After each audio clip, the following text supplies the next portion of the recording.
আমি আমার জীবনে চুলের জন্য যতগুলো তেল বানিয়েছি তার মধ্যে এই তেলটা ব্যবহার করে সত্যি বলতে আমি প্রথম দিনে অন্যরকম একটা ফলাফল পেয়েছি। এখন তো সবাই চুলের জন্য নানা রকমের তেল তৈরি করে অনেক রকমের উপাদান দিয়ে নতুন একটা তেল বানিয়ে ফেলে, আর ওই তেলগুলো কতটা উপকারী সেটা আমার জানা নেই। আমি অনেক আগে অনেক রকমের উপাদান দিয়ে তেল তৈরি করতাম, কিন্তু ওই তেলগুলো আমার কোনো উপকারই আসেনি। ওই রকম তেলগুলো আপনাদের কারো কোনো উপকারে আসছে কিনা অবশ্যই কমেন্ট করে জানাবেন। তো যাই হোক, আমি আজকে আমার যে উপকারী তেলটা তৈরি করব ওইটাতে মাত্র শুধু একটা উপাদান লাগবে, তার সাথে থাকবে হচ্ছে খাঁটি নারিকেল তেল। আর সেই একটা মাত্র উপাদান হচ্ছে এই যে রসুন। এই রসুনটা যে আমাদের চুলের জন্য এতটা উপকারী সেটা আমি আগে জানতাম না, এখন জেনেছি, এই জন্য এটার এখন ব্যবহার করতেছি। তো যাই হোক, তেল বানানোর জন্য আমি এখানে বড় বড় সাইজের 3টা রসুন নিয়ে নিছি, আর এই রসুনগুলোর কোয়াগুলো হচ্ছে মোটামুটি বড় বড়, এগুলোর হচ্ছে খোসা ফেলে দিতেছি এখন।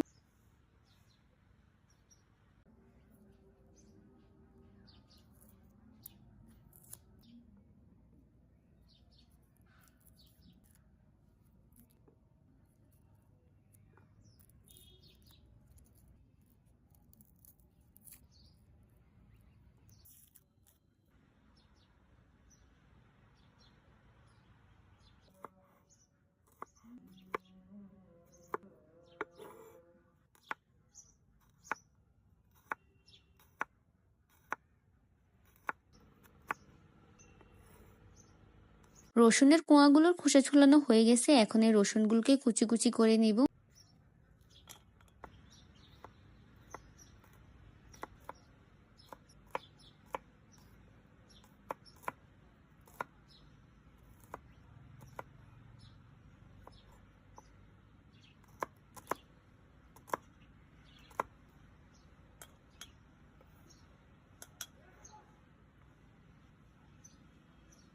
পোয়াগুলো সবগুলো সুন্দর করে কুচি কুচি করা হয়ে গেছে। আর এই যে এখানে রোদের মধ্যে হচ্ছে জমে যাওয়া নারকেল তেলটা রাখছিলাম, নারকেল তেলটা এত বেশি জমে আছে যে রোদের তাপে এটা গলে নেই। এই যে এই পরিমাণে গলছে, সমস্যা নেই, এটাকে চুলার মধ্যে দিলে বাকিটা গলে যাবে। তো যাই হোক, সবকিছু মোটামুটি প্রস্তুত করা হয়ে গেছে, এখন হচ্ছে রসুনের তেলটা বানিয়ে নিব। তো প্রথম এখানে পাতিলের মধ্যে নারকেল তেল দিয়ে দিতেছি। নারকেল তেলটা আমি সবটা এখানে দিব না, কিছুটা আমি রেখে দিব ময়শ্চারাইজিং এর জন্য। তবে নারকেল তেলটা বেশিরভাগই এখানে দিয়ে দিলাম রসুনের তেল বানানোর জন্য। তো এই যে জমে থাকা নারকেল তেলগুলো আস্তে আস্তে গলে যাচ্ছে, এরপর এটার মধ্যে দিয়ে দিতেছি রসুনগুলো। আর এই রসুনগুলোকে এতটা কুচি কুচি করছি যেন নির্যাসটা ভালোভাবে বের হয় রসুনের থেকে। আগুনের তাপটাকে মিডিয়ামের মধ্যে রেখে তেলটা বানিয়ে নিতেছি। এই যে রসুনগুলো লাল হয়ে আসছে, আর এইভাবে হচ্ছে রেখে দিলে কিছু সময়ের পর তেলটা হয়ে যাবে। এখন তেলটাকে কাঁচের জারের মধ্যে নিয়ে নিব। আর এই যে এই হচ্ছে সবগুলো রসুনের তেল। এই তেলটা বানানোর পরে আমি আমার চুল দেখে চুলে হাত দিয়ে মনে হয়েছে যে না, আমি অনেক ভালো একটা তেলই বানিয়েছি। এই তেলটা সত্যি অনেক উপকার, যদি প্রতিনিয়ত ব্যবহার করতে পারেন তাহলে অনেক উপকার পাওয়া যাবে। তো যাক, আমি হচ্ছে আমার ভাইয়ের মাথায় একটু তেল লাগিয়ে দিতেছিলাম। আমি শুধু চুলগুলো সিল্কি সিল্কি করলেই হবে, আমার ভাইয়ের চুলগুলো তো সিল্কি করে দিতে হবে। তো যাই হোক, ভিডিও আজ এই পর্যন্ত। সবাইকে আল্লাহ হাফেজ।